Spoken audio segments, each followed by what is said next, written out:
શું તમે ધડકતું દિલ ચોકલેટથી ભરપૂર અને રમતું બિલાડું ખાધું છે?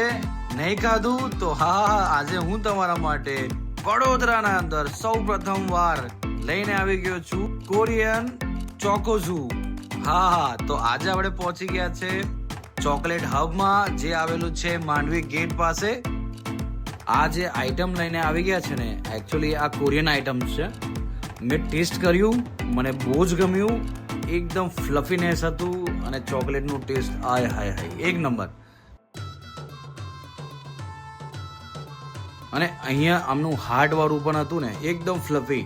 મારા હાથમાં મેં પકડ્યું હતું, મને એવું લાગ્યું કે મેં શું પકડી લીધું. ખરેખર મસ્ત હતું, બેસ્ટ ફિલિંગ હતી અને ચોકલેટનું જે ફ્લેવર આવતું હતું ને, બહુ જ જબરજસ્ત. એકવાર પહોંચી જાઓ, તમને બી બહુ જ મજા આવી જશે. ટ્રાય કરજો, બહુ જ મજા આવશે. આમના કોન પણ ટ્રાય કરજો, એમના અંદર પણ ઓફર ચાલે છે, 1 બાય ગેટ 1 ની ઓફર ચાલતી હોય છે. એકવાર એ પણ ટ્રાય કરજો. અને આ ભરપૂર ચોકલેટ નાખે છે, ફૂલ્લી લોડેડ. તો એકવાર જરૂરથી ટ્રાય કરજો. એકવાર પહોંચી જાઓ, બેસ્ટ આઉટલેટ છે, પહોંચી જાઓ, તમને મજા આવશે.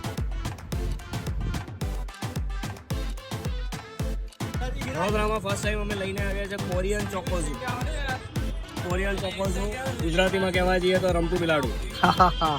અને એની સાથે બાળકોને મજા આવશે, મોટાને મજા આવશે.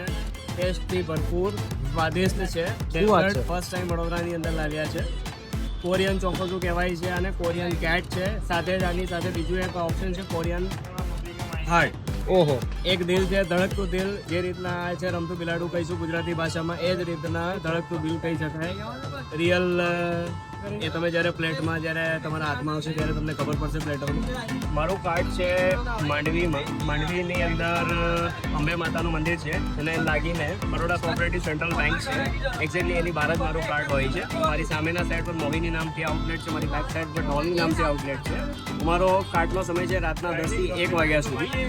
ડેઈલી અમે આવીએ છીએ, કોઈ પણ દિવસે રજા હોતી નથી. એટલે કોરિયાનું વાયરલ ફેમસ ચોકોઝુ ટેસ્ટ કરવા માટે જરૂરથી વિઝિટ કરજો ધ ચોકલેટ હબ માંડવી.